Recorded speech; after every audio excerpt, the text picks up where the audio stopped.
आज मैं जिस किताब की बात कर रहा हूं उसका नाम है पावर ऑफ नाउ। इसे एखार्ट टोले ने लिखा है। ये किताब उन लोगों के लिए बहुत मददगार है जो ज्यादा सोचते हैं, बार बार चिंता करते हैं, छोटी छोटी बातों पर घबरा जाते हैं या जिनका दिमाग नकारात्मक सोच में फंसा रहता है। किताब की शुरुआत एक बहुत जरूरी बात से होती है। आप अपना दिमाग नहीं है। आपका शरीर एक मशीन की तरह है और दिमाग उसका एक औजार है। जैसे हर औजार का सही समय पर इस्तेमाल करना चाहिए और काम खत्म होने पर उसे रख देना चाहिए, वैसे ही दिमाग के साथ भी होना चाहिए। लेकिन हम क्या करते हैं? हम दिमाग को बिना रुके चलाते रहते हैं। कोई भी मशीन अगर लगातार बिना ब्रेक के चले तो एक दिन खराब हो जाती है। यही हाल हमारे दिमाग का है। ब्रेक देना सबसे जरूरी चीज है, लेकिन हम उसी को भूल जाते हैं। हमारे सिर के अंदर हर समय बातें चलती रहती हैं।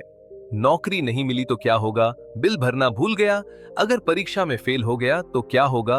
भूख लगी है, घर जाकर क्या खाऊं? यह आवाज कभी बंद ही नहीं होती।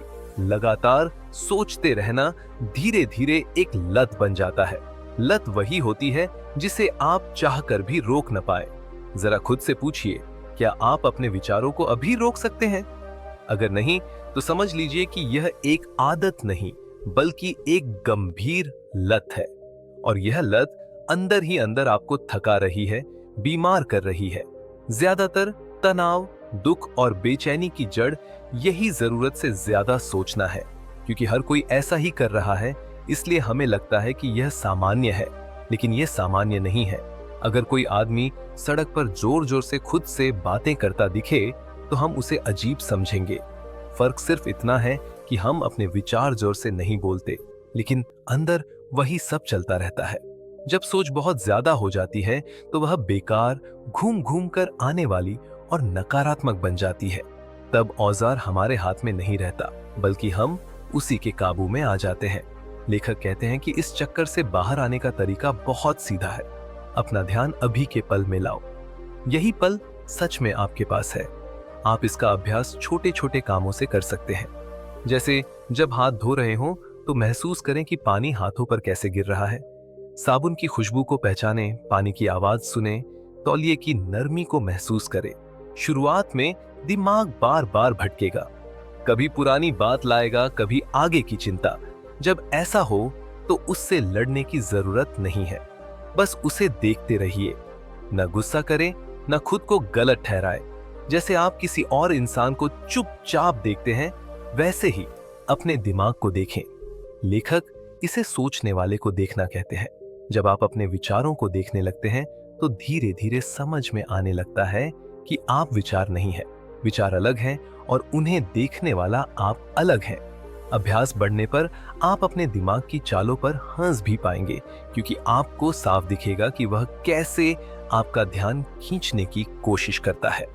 किताब आगे बताती है कि हमारे अंदर एक और चीज होती है जिसे लेखक दर्द का शरीर कहते हैं। बचपन से जब भी हमें गहरी उदासी, डर या चोट महसूस होती है तो उसका थोड़ा सा हिस्सा हमारे अंदर रह जाता है। समय के साथ ये टुकड़े जमा होते जाते हैं और एक भारी बोझ बन जाते हैं। कुछ लोगों में यह बोझ हर समय सक्रिय रहता है, कुछ लोगों में किसी खास बात, शब्द या हालात से यह अचानक जाग जाता है। कभी आपने देखा होगा कि आप किसी से सामान्य सी बात कहते हैं और वह बहुत ज्यादा गुस्सा हो जाता है। आपको समझ ही नहीं आता कि इतनी छोटी बात पर इतना बड़ा रिएक्शन क्यों। कई बार ऐसा आपके साथ भी होता है। कोई एक बात कह देता है और पूरा दिन खराब हो जाता है। अगर किसी छोटी घटना पर आपकी प्रतिक्रिया बहुत ज्यादा हो जाती है तो समझिए कि वह पुराना जमा हुआ दर्द बोल रहा है। यह दर्द आप नहीं है, यह आपके अंदर जमा हुई पुरानी तकलीफों का असर है जो आपके ध्यान से ताकत पाता है। यह खुद को आप साबित करने की कोशिश करता है, लेकिन यह कभी असली आप नहीं होता। यह आपकी झूठी पहचान का हिस्सा है जो बीते अनुभवों से बनी है। जैसे ही आप इसे पहचान लेते हैं और बिना जुड़ाव के देखते हैं, इसकी पकड़ धीरे धीरे ढीली पड़ने लगती है। लगभग हर इंसान के अंदर कोई न कोई दर्द जमा होता है। फर्क सिर्फ इतना है कि कोई उसे पहचान लेता है और कोई नहीं। सबसे उससे जरूरी बात यह है कि उस दर्द को उसी समय पकड़ लिया जाए जब वह उठ रहा हो, उससे पहले कि वह पूरा नियंत्रण ले ले। जब आप अभी के पल में होते हैं तो आपको साफ महसूस होने लगता है कि वह अंदर से उठ रहा है। कभी वह भारी उदासी बनकर आता है, कभी अचानक गुस्से के रूप में, और कभी डर बनकर। कई बार माउइन दिमाग में ऐसे ख्याल आने लगते हैं जिनमें आप किसी को नुकसान पहुंचाते हुए सोचते हैं। ये सब उसी जमा हुए दर्द की आवाज होती है। ऐसे समय में भागने की जरूरत नहीं होती। वहीं रुकिए और उसे देखिए। उसे अच्छा या बुरा मत कहिए। यह समझने की कोशिश मत कीजिए कि यह क्यों आया। बस उसे महसूस कीजिए। जिस पल आपको यह साफ दिखने लगता है कि यह दर्द है और यह आप नहीं है, उसी पल उसकी पकड़ ढीली पड़ने लगती है। जब आप उसे देखने लगते हैं तो वह आप पर हावी नहीं रह पाता। अभी के पल में रहना अंधेरे कमरे में रोशनी जलाने जैसा है। दर्द अंधेरे में पनपता है, रोशनी में नहीं। अगर यह बात सुनने में अजीब लग रही हो तो एक छोटा सा प्रयोग करके देखिए। कुछ पलों के लिए चुप रहिए और अपने दिमाग को ध्यान से देखिए। ऐसे देखिए जैसे एक बिल्ली चुपचाप चूहे के बाहर आने का इंतजार करती है। अब बताइए, क्या तुरंत कोई विचार आया? ज्यादातर मामलों में नहीं आता, और अगर आता भी है तो थोड़ी देर बाद। यही अभी के पल की ताकत है। जब आप पूरी तरह अभी में होते हैं तो दिमाग आपको पकड़ नहीं पाता। अब बात आती है समय की। समय और दिमाग अलग नहीं है। अगर सोचने वाला दिमाग न हो तो समय का एहसास भी नहीं होता। जरा कल्पना कीजिए कि धरती पर कोई इंसान नहीं है, सिर्फ जानवर और पेड़ पौधे हैं। अगर आप किसी उल्लू से पूछें कि अभी क्या समय हुआ है तो वह समझ ही नहीं पाएगा कि आप क्या पूछ रहे हैं। उसके लिए सिर्फ अभी है, उसके अलावा कुछ नहीं। असल में समय सिर्फ अभी का ही फैलाव है। बीता हुआ समय और आने वाला समय अपने आप में कुछ नहीं होते। जैसे चांद की अपनी कोई रोशनी नहीं होती, उसे रोशनी सूरज से मिलती है, वैसे ही बीता और आने वाला समय अपनी ताकत अभी से लेते हैं। हम कभी किसी और समय में जी ही नहीं सकते सिवाय इस पल के। जब यह बात समझ में आ जाती है तब समय का सही इस्तेमाल किया जा सकता है। समय को एक काम का औजार बनाया जा सकता है। जैसे अगर आपको एक साल में कोई लक्ष्य पूरा करना है तो आप योजना बनाते हैं, तारीखें तय करते हैं। यह सही इस्तेमाल है।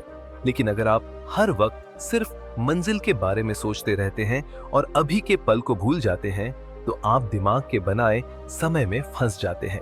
दिमाग का समय बीती हुई यादें और आने वाले डर हैं। अगर आप इस बात से अनजान रहते हैं तो आप उसी में जीने लगते हैं। ज्यादातर तनाव इसी वजह से पैदा होता है कि पहले क्या हुआ था या आगे क्या होगा। बहुत से लोग हमेशा आगे की तरफ भागते रहते हैं। उन्हें लगता है कि अभी की जिंदगी बेकार है और आगे सब ठीक हो जाएगा। जब आप सिर्फ आगे की सोच में जीते हैं तो आप अभी के पल को नजरअंदाज करने लगते हैं। आप उसे महसूस करना छोड़ देते हैं। जो आपके पास नहीं है वही आपको चाहिए होता है, और जो आपके पास है उसकी कद्र खत्म हो जाती है। यहीं से अंदर टकराव पैदा होता है और जिंदगी बोझ लगने लगती है। जरा खुद से पूछिए, क्या आप जो भी कर रहे हैं उसे सिर्फ किसी मंजिल तक पहुंचने का साधन मानते हैं? क्या आपको लगता है कि एक खास नौकरी मिलते ही सब ठीक हो जाएगा? क्या आपको लगता है कि लक्ष्य पूरा होते ही आप खुश हो जाएंगे? क्या आप हमेशा किसी आने वाले दिन का इंतजार कर रहे हैं ताकि खुद को पूरा महसूस कर सकें? मंजिल पर पहुंचना कभी खुशी की गारंटी नहीं होता। मान लीजिए आपका सपना है एक बहुत ऊंचे पहाड़ पर पहुंचना। अगर कोई आपको सीधे वहां पहुंचा दे बिना सफर के, तो क्या वही खुशी मिलेगी? शायद नहीं। खुशी न ऊपर पहुंचने में है न नीचे खड़े रहने में। खुशी सफर में है। खुशी हर उस पल में है जो आप अभी जी रहे हैं। इसलिए खुद को ढीला छोड़िए। जो पल आपके सामने है बस उसी को संभालिए। अभी जो है वही काफी है। आने वाली समस्याओं को आप तब संभाल लेंगे जब उनका समय आएगा।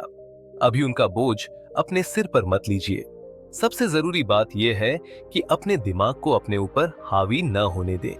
एक बात पर जरा ध्यान दीजिए। मान लीजिए आपकी सारी परेशानियां आज ही अचानक खत्म हो जाए, क्या दिमाग शांत बैठ जाएगा? नहीं। कुछ ही दिनों में वह नई परेशानियां गढ़ना शुरू कर देगा। यह उसका स्वभाव है। दिमाग को परेशानियां बनाने के लिए समय चाहिए होता है। इसे एक उदाहरण से समझिए। अगर अचानक कोई जंगली जानवर आपके कमरे में आ जाए तो वह एक स्थिति है। आप भाग सकते हैं, डर सकते हैं, चोट भी लग सकती है, लेकिन वह समस्या नहीं है। समस्या तब बनती है जब आप सुरक्षित होने के बाद बार बार उसके बारे में सोचते हैं, कल्पना करते हैं, डर को दोहराते हैं। यानी समस्या सोच से बनती है और सोच को समय चाहिए। अगर अब भी आपको शक है तो खुद से एक सवाल पूछिए, ठीक इसी पल, इस सेकंड में आपके सामने क्या गड़बड़ है? 1 घंटे बाद की बात नहीं, कल की बात नहीं, अभी इस समय क्या गलत है? ज्यादातर लोग इसका जवाब नहीं दे पाते, क्योंकि अगर सच में इस पल कोई समस्या होती तो आप उसे सुलझाने में लगे होते, यह वीडियो नहीं देख रहे होते। लेखक बताते हैं कि उन्हें उम्र कैद की सजा काट रहे लोगों के पत्र मिले हैं। उन लोगों ने लिखा कि उन्हें जेल में रहते हुए आजादी का एहसास हुआ, सिर्फ इस एक सवाल से, क्योंकि यह सवाल आपको दिखाता है कि इस पल में असल में कोई समस्या नहीं है। हो सकता है आपके सामने कुछ हालात हों जिनसे निपटना है, लेकिन हालात और समस्या एक जैसी चीज नहीं है। ये बात समझना आसान नहीं है, लेकिन अगर समझ में आ जाए तो सोचने का तरीका बदल जाता है। मेरे लिए किताब का यह हिस्सा सबसे बड़ा मोड़ था। इसने चीजों को देखने का नजरिया बदल दिया। इसलिए सबसे पहले अभी के पल पर ध्यान दीजिए। छोटी छोटी चीजों से शुरुआत करें। जब आप खाना बना रहे हो, लिफ्ट का इंतजार कर रहे हो या नहाते समय, धीरे धीरे आप महसूस करेंगे कि आप दिन का ज्यादा समय अभी में बिता रहे हैं। आप चाहें तो दिन में 10 मिनट चुपचाप बैठने की आदत भी डाल सकते हैं। इससे आपको साफ दिखने लगेगा कि दिमाग कैसे आपको भटकाता है। कई बार आप खुद को पकड़ेंगे कि आप अभी में नहीं हैं, लेकिन जिस पल आपको यह एहसास होता है, उसी पल आप वापस अभी में आ जाते हैं। यह एहसास अपने आप में एक बड़ी जीत है। आखिर में, अगर आप इस किताब या किसी और किताब को सुनना चाहते हैं तो मैं ऑडियो बुक 167 ऐप की सलाह देता हूं। मैं आम तौर पर किसी चीज का प्रचार नहीं करता जब तक कि उसे खुद इस्तेमाल न करता हूं। मैंने इसे 5 साल से ज्यादा समय से इस्तेमाल किया है और सच में यह काम का है। इसमें आप 30 दिन का फ्री ट्रायल ले सकते हैं और एक ऑडियो बुक बिना पैसे दिए सुन सकते हैं। अगर आपको दिलचस्पी हो तो लिंक डिस्क्रिप्शन में है। साफ साफ बता दूं कि यह एक एफिलिएट लिंक है, यानी अगर आप उसके जरिए जुड़ते हैं तो मुझे थोड़ा कमीशन मिलता है। इससे आपको कोई नुकसान नहीं होता, लेकिन चैनल को अच्छा कंटेंट बनाने में मदद मिलती है। फिर भी अगर आप मेरे लिंक से नहीं जुड़ना चाहते तो सीधे गूगल पर जाकर भी ऑडियो बुक 167 सर्च कर सकते हैं। उम्मीद है यह वीडियो आपके लिए काम का रहा होगा। देखने के लिए धन्यवाद।